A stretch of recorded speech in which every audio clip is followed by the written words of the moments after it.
Hi everyone, my name is Apuraj Garikapati. Welcome to my YouTube channel Amazing Apai.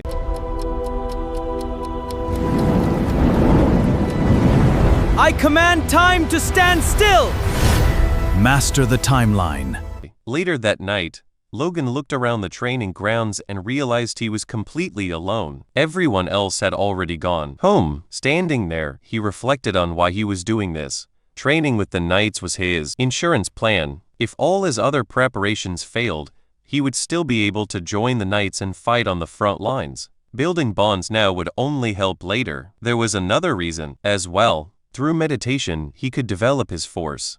But physical training was just as important, and the Knightly Order provided exactly that. As he imagined his force core growing stronger and his body feeling no fatigue, Logan drew his sword and unleashed a quick force, clean and sharp. He marveled at the fact that all this power came from just a 1-star core. When he reached 2 stars, he believed he would be able to rival a high-ranking knight, like his father. The next morning, Logan tested the crossbows Hammer had made and dismissed them all as failures. He bluntly asked Hammer if this was the best he could do. He pointed out that the weapon only fired once, and that there was no magazine system in sight. He reminded him that the mechanism needed to be integrated. Hammer exploded in anger. Logan immediately apologized, admitting he had been too harsh. Hammer responded that Logan was right about one thing. No matter their relationship, a craftsman's pride should never be insulted. But what Logan truly meant was that if this was Hammer's limit, then their plans were doomed. That realization nearly made the dwarf lose control. Logan continued pressing, saying that maybe he had overestimated Hammer. Weeks had passed, and nothing satisfactory had been produced. That was when Logan crossed the line. He openly provoked Hammer, saying he had misjudged him, wasted money on him, and been completely wrong to trust him. That was the final trigger. Hammer demanded 1 more month and guaranteed that he would return with something worthy of that investment. In his fury, he smashed the crossbow in his hand before storming off. Logan watched him leave, thinking about how anger would consume him and force him to start over from nothing. A cruel smile crept onto Logan's face as he wondered how far Hammer could go if he was pushed even harder. 1 month later, on one of the training fields, Hammer returned to demonstrate his new creation. The improved crossbow fired 2 bolts at the same time. Logan was left speechless. Hammer explained that although it had 1 fewer shot than originally requested, it was easier to wield with 1 hand and allowed magazines to be swapped quickly. What impressed Logan most was the reload speed, 2 seconds. That alone exceeded his expectations. While the weapon had a shorter range and smaller size than the one from Logan's past life, it was far better suited for mounted combat. For cavalry, it was perfect. Logan couldn't believe how far they had come when there were still months left before the war. When Hammer asked if Logan was even paying attention, Logan suddenly lifted him up like a child, praising him loudly, boasting about dwarves and wishing long life upon Hammer and his people. Hammer panicked, telling him to put him down before someone saw. He reminded Logan that he wasn't a child. Logan set him down and calmly met his eyes, clearly about to ask something. When Hammer asked what it was, Logan's expression shifted back to something unsettling. He said he needed 400 of these crossbows, and he needed them within 2 months.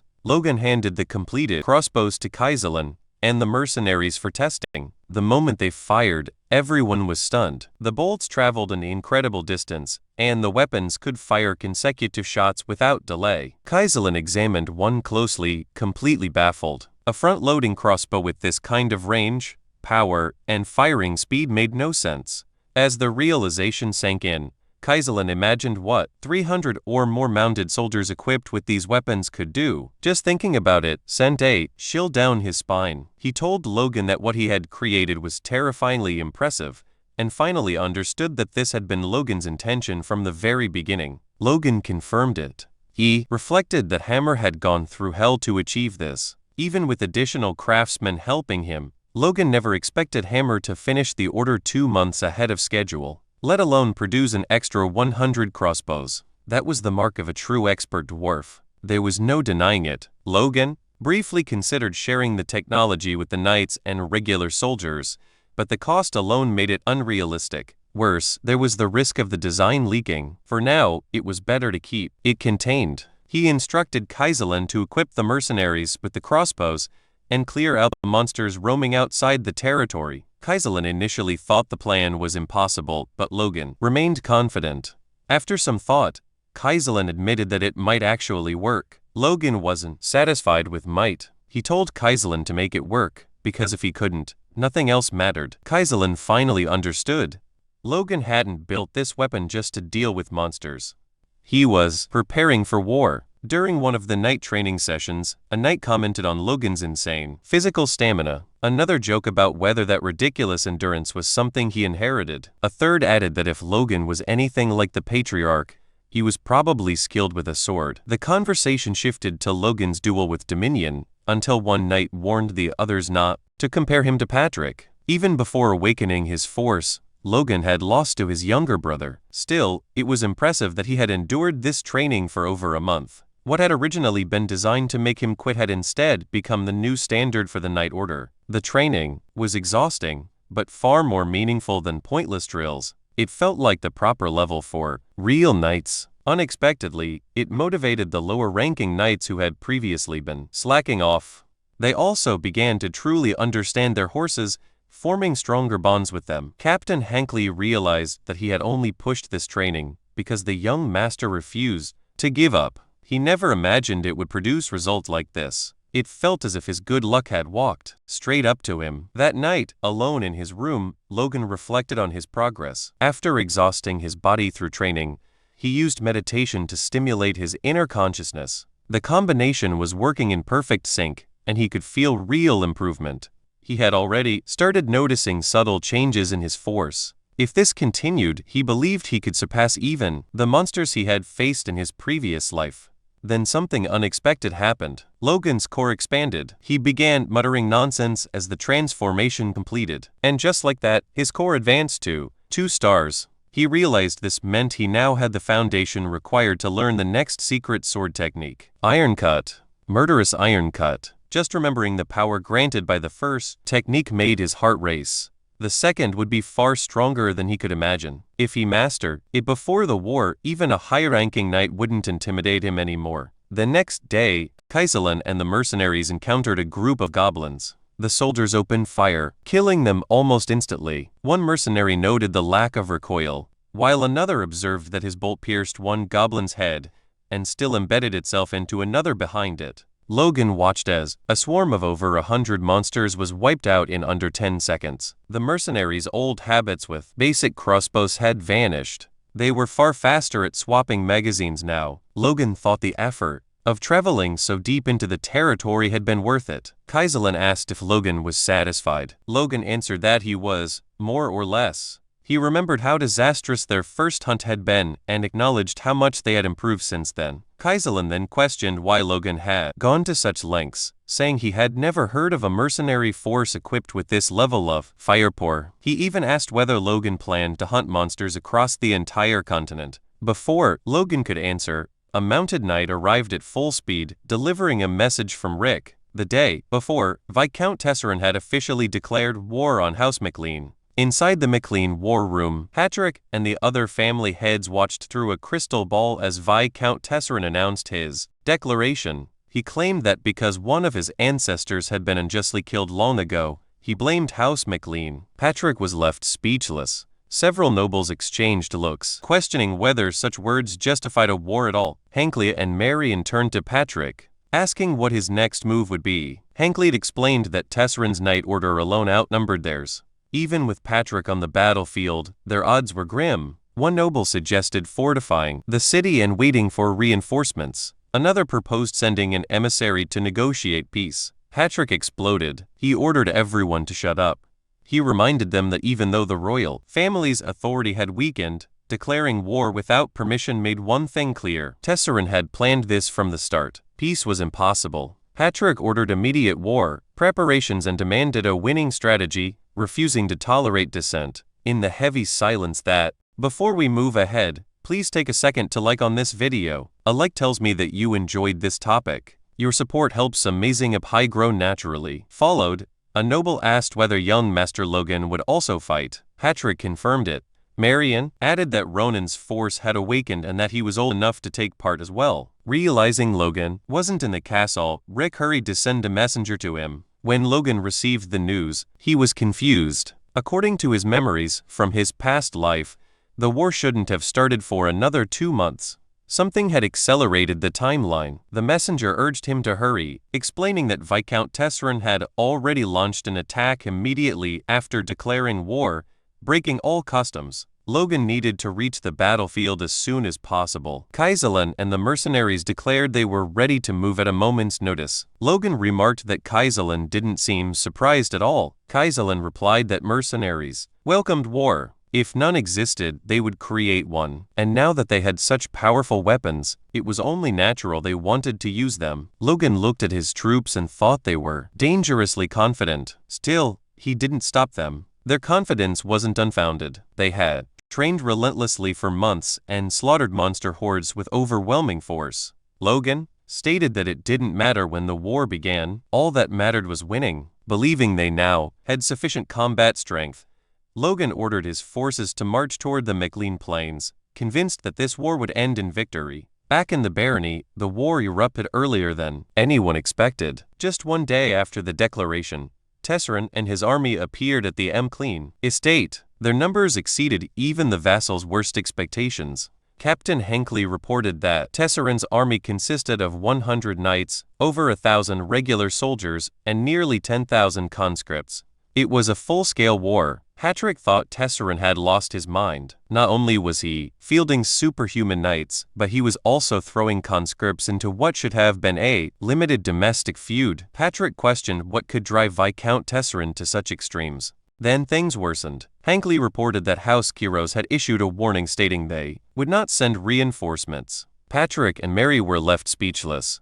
Mary argued it had to be a mistake, insisting that she and Dwayne had checked everything to prevent this exact outcome. With no other choice, Patrick ordered Henkley to gather every man capable of wielding a weapon. They would respond with full force. Patrick reflected bitterly on how Kiros, whom they trusted completely, had abandoned them at their most desperate moment. House McLean assembled everything they had: 53 knights, 552 regular soldiers, 418 conscripts, a total of 523 combatants. Still, it wasn't even half of Tesserin's army. On the battlefield, 2 soldiers whispered to each other. One asked where young Master Logan was. The other answered that Logan had been gone for a long time and still hadn't returned. A few nearby soldiers muttered that he probably wouldn't come back at all, guessing that he must have fled as soon as he heard about the war. Hearing this, Ronan turned sharply and demanded to know what they were talking about. He said there was no way Logan would ever do something like that. Ronan believed Logan had already foreseen this war, and that was exactly why he had taught him that secret technique. There was no chance Logan would run away now. Some of the soldiers nearby overheard Ronan's words, but instead of reassuring them, it only reinforced the rumors spreading through the ranks that the Lord's eldest son had deserted.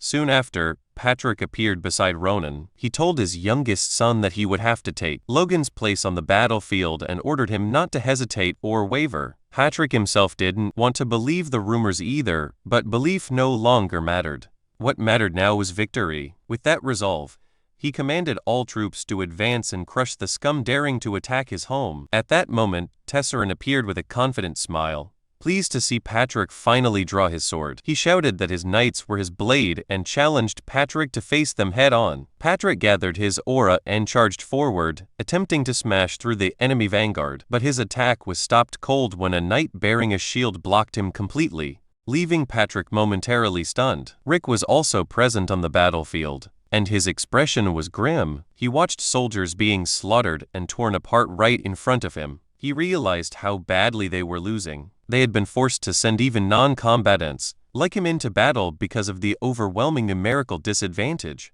If they were fully surrounded, they were finished. In the middle of his thoughts, Rick was suddenly struck on the head by a Tesserin soldier who was about to kill him. He barely managed to dodge as an ally intervened, killing the attacker and shouting at Rick to get up and ready his spear. Rick reached out to thank him, but before he could say a word, an enemy knight cut his savior down, spraying blood across Rick's face. At that moment, Rick understood something clearly. His only chance to survive was to escape as far away from the enemy lines as possible. Mounted soldiers soon charged forward and Rick stumbled through piles of corpses, both allies and enemies. He realized with horror that they were surrounded from behind as well. This might be where all of them would die. Meanwhile, Patrick continued fighting his opponents. After repelling one attack, the knight he was facing acknowledged Patrick's strength, saying he truly lived up to his reputation. Patrick, however, was uneasy. They had clearly prepared for him, and even so,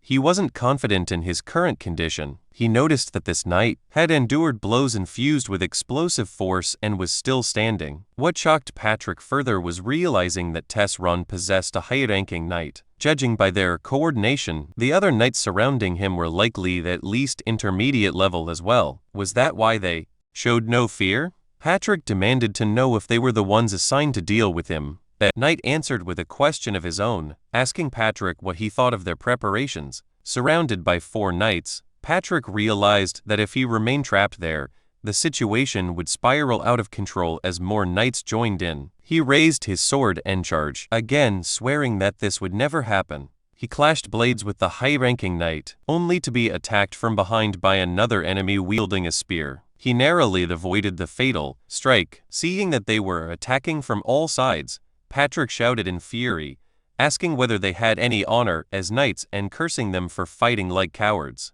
The enemies clearly didn't care. One of them even remarked that this would be his last battle before death, so Patrick should stop complaining. Patrick attacked again with everything he had, colliding swords with one of his enemies. This time, luck abandoned him. A spear pierced into his back, tearing through his stomach and leaving him gravely wounded. He realized the truth then. While the high-ranking knight kept him occupied, the others struck whenever they pleased. It was a perfect trap. There was no escape. As the enemy closed in, Patrick bitterly thought that Logan had made the right choice by fleeing. At the very least, he hoped Logan would survive and carry on them clean legacy. From a distance, Tessron watched the battle unfold with satisfaction. He congratulated himself on keeping his high-ranking knight hidden until now. Once Patrick fell, taking McLean Castle would be easy. Just as he prepared to issue his next command, he heard something unexpected. Behind him, the sound of cavalry, a servant rushed over, reporting that a mounted unit was approaching from the rear. Around 300 riders, possibly more. Tessron paused, wondering if the McLeans had hidden troops he didn't know about. The servant hesitated, then added that something was strange. The approaching cavalry wasn't carrying lances. Their only weapons were small crossbows. Tessron burst out laughing. He mocked the report, asking if those were the tiny crossbows hunters used. He ordered the rear guard and archers to wipe them out immediately, dismissing them as nothing more than fifth-rate soldiers. Before he could finish speaking, a bolt tore straight through the servant's head. Tessron froze inside his armor. Logan had entered the battlefield, and he was furious. He gave the order to fire. Instantly, before we move ahead, please take a second to share on this video. Sharing helps this video reach friends who may also enjoy anime, gaming, travel, cricket, chess, career basics, or personal stories. Your support helps Amazing Up grow naturally. A storm of bolts rained down on Tessron's forces. The mercenaries' projectiles punched through armor, shields, and flesh alike. Hundreds fell in mere seconds. One soldier realized that anyone who failed to raise a shield in time was already dead, and that he himself would have joined them if he had reacted a moment later. Tessron's archers scrambled to return fire, but their arrows fell harmlessly short. Their bows couldn't reach Logan's troops. Another volley followed, cutting down even more of Tessron's soldiers. Watching the rear collapse in seconds, Tessron couldn't understand what was happening. There was no magic involved, just those cursed crossbows. Questioning, what kind of weapon had the McLeans created? Enraged, Tessron screamed at his knights to turn back and destroy those bastards. The cavalry charged at full speed toward Logan's forces. Logan watched them coming with a smile. At the same time, another fight was unfolding nearby. Ronan was locked in combat with an enemy knight. He narrowly dodged an incoming strike, and his opponent mockingly praised him for reacting well. As weapons clashed around them, one soldier shouted to his comrade to stop playing around with the kid, reminding him that the battle had already turned deadly. The other replied that he wasn't holding back at all, adding that even though Ronan was young, he couldn't be underestimated. Hearing their exchange, something finally clicked for Ronan. This wasn't training anymore. This was real war. Compared to this chaos, he realized he wasn't some prodigy, just a boy who had awakened his force early. Even so, losing wasn't an option. Too much depended on him. He thought of his father, who had entrusted him with doing Logan's part in this war as well. He couldn't afford to hesitate. Here, as his thoughts raced, an opening suddenly appeared. Ronan noticed one of the enemy soldiers had turned his back, completely exposed. He had no idea why the man was doing something so careless, but Ronan knew this chance wouldn't come twice. Without hesitation, he swung his sword in a decisive arc, slicing straight through the soldier's body. It was over so easily that even Ronan was shocked. Then he noticed something embedded in the fallen enemy's chest, a bolt. Looking up, his face lit up with joy as he saw Logan in the distance, shouting his name at the top of his lungs. But that moment of relief was brief. More enemy knights were charging furiously from behind Ronan's position, rushing toward Logan under the Viscount's command. Logan watched their movement and immediately recognized the kite shield formation they had adopted. It was a strong defensive tactic, but it wouldn't be enough. This was where his real plan came into play. Logan calmly ordered his mercenaries to aim their crossbows diagonally toward the ground. The command confused them once again. Then Logan flashed that unsettling psychotic smile and gave the real order: fire at the horses. He wasn't holding back anymore. Dirty tricks were fair game if it meant winning. The mercenaries reacted instantly, grinning with the same bloodthirsty excitement as Logan. A hail of bolts tore into the cavalry's mounts. Horses screamed and collapsed, throwing riders violently to the ground and shattering the charge in seconds. Logan felt relief knowing he had arrived in time to support Ronan, but the battle wasn't over. His father was still in danger. Remembering his vow to save his family in this life, Logan knew that victory meant nothing if Patrick fell. He issued a quick command to Kaiserlin and immediately rushed toward his father. Kaiserlin panicked. This wasn't part of the plan. Victory was already within reach, and Logan was risking everything by charging ahead, alone. Even if Logan was stronger, running into a mid-ranking knight could turn the tide. Still, Kaiserlin pulled himself together and ordered Gerald to provide covering fire.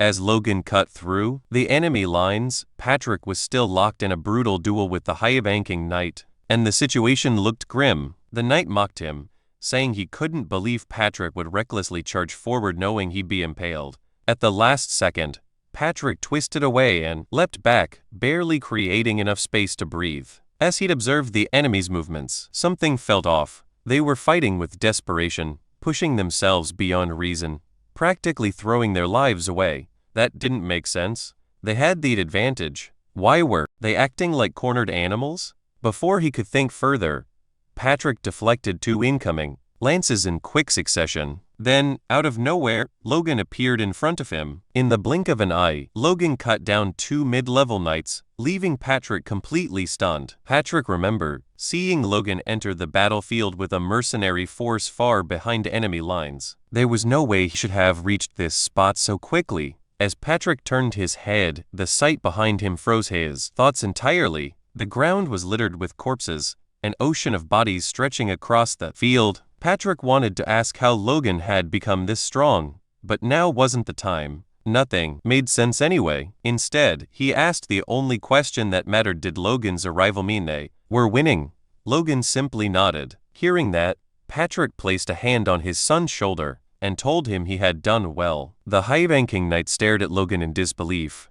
A 20-year-old boy from a remote baron, he had just taken down two mid-level knights effortlessly. At that age, the knight himself had been destroying his body just to qualify as a knight. None of that mattered now. He resolved to kill Logan on the spot. He barked orders at his fallen comrades, telling them to regroup. Patrick, watching this, realized something critical. Logan was strong enough to handle most mid-level knights. If Logan took care of them while he focused on the high-ranking knight, they might still win this battle. But Logan had other plans. He stepped in front of Patrick and extended his arm, declaring that he would face the high-ranking knight alone. Patrick immediately objected, warning him it was too dangerous. He acknowledged Logan's growth, but reminded him this enemy was high rank. Patrick didn't finish his sentence. Logan punched him hard in the stomach, knocking him flat onto the ground. Logan bluntly stated that in his current condition, even he could defeat his father. He told Patrick to trust him and leave this fight to him. Reluctantly, Patrick agreed. He warned Logan to be careful.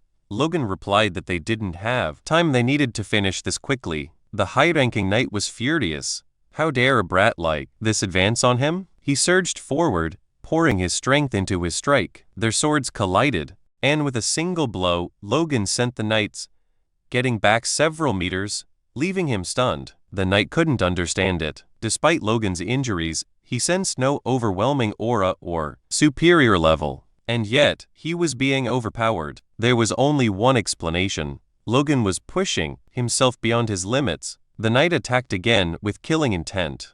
They exchanged blows at blinding speed, leaping back and forth, blades clashing. As their swords locked once more, the knight thought that if he weren't injured, he would already have won. That was when Logan saw it, a fleeting opening. He struck instantly, slicing his opponent and inflicting a deep wound. Logan leapt back just in time to avoid the counterattack. As the knight analyzed the exchange, he realized there were no obvious gaps. Logan needed to force one. Then he noticed something, and Logan noticed it too. The knight was absorbing the force behind Logan's strikes. Thinking he had sprung his trap, the knight declared that Logan had fallen right into it and prepared to finish him. Before we move ahead, please take a second to like on this video. A like tells me that you enjoyed this topic. Your support helps Amazing Up High grow naturally. Logan appeared off balance. The killing blow was about to land, but it never did. Logan regained his footing instantly, leaving the knight questioning whether his own movements had slowed. Logan's aura surged as he prepared his Sakikrid technique. The knight felt it immediately and knew he had to retreat. Too late, Logan unleashed a devastating wave of cutting energy.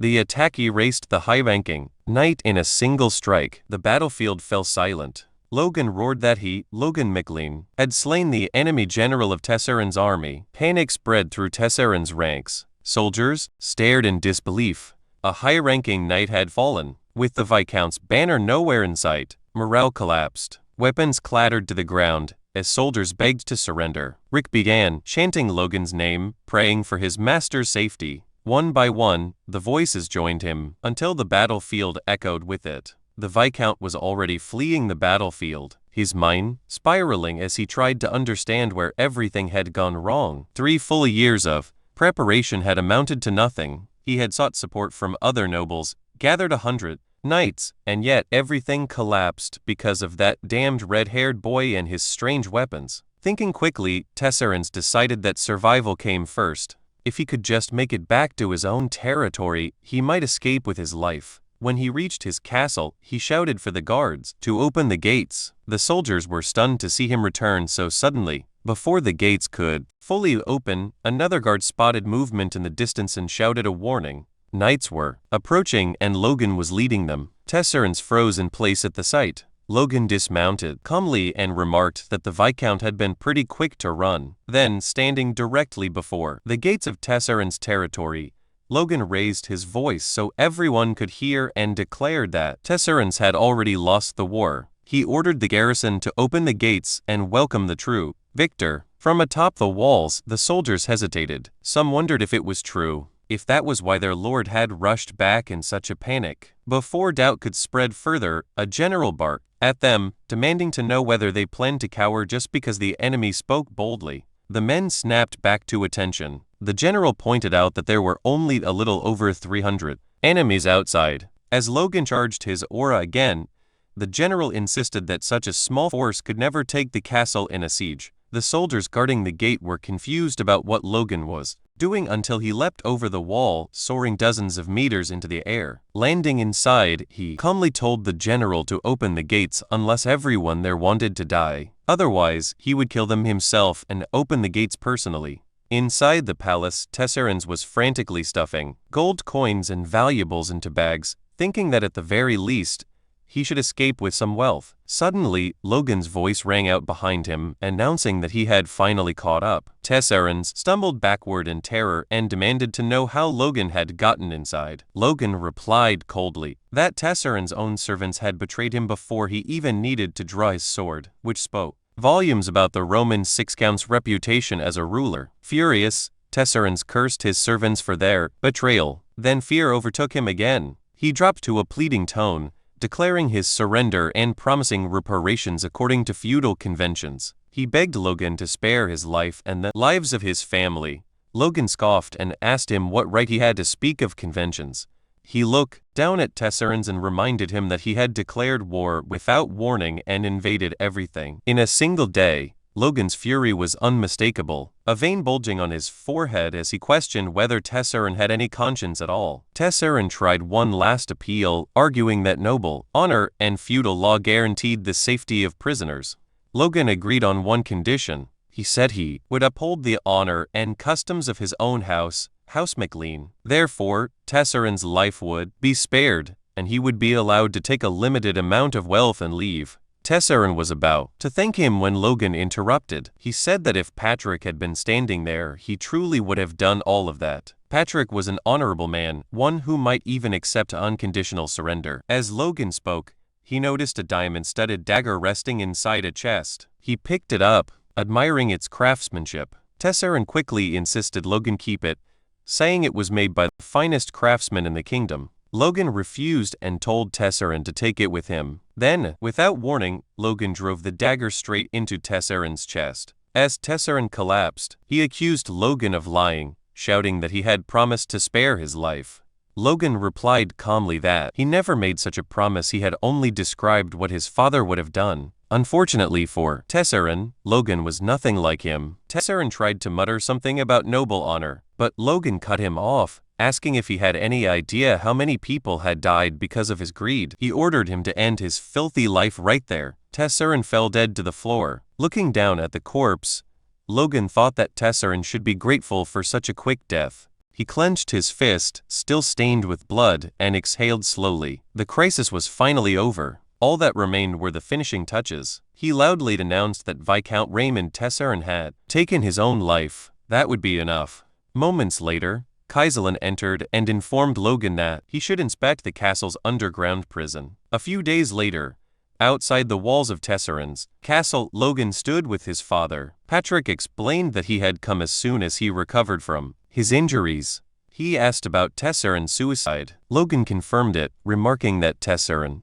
must have been driven to despair. Patrick wasn't convinced. He stepped closer and bluntly asked whether Logan had killed Tessaren himself. The two locked eyes in a tense stare as if a fight might break out. Logan finally admitted the truth. Yes, he had eliminated Tessaren deliberately. He explained that sometimes they needed to take matters into their own hands, and that leaving Tessaren's bloodline alive would only invite future disasters. Patrick studied his son for a long moment. Then he praised him, saying Logan was a grown man now and must have had his reasons. He added that no matter what anyone said, Logan was the key figure in this war and thanked him sincerely. Hearing this filled Logan with happiness.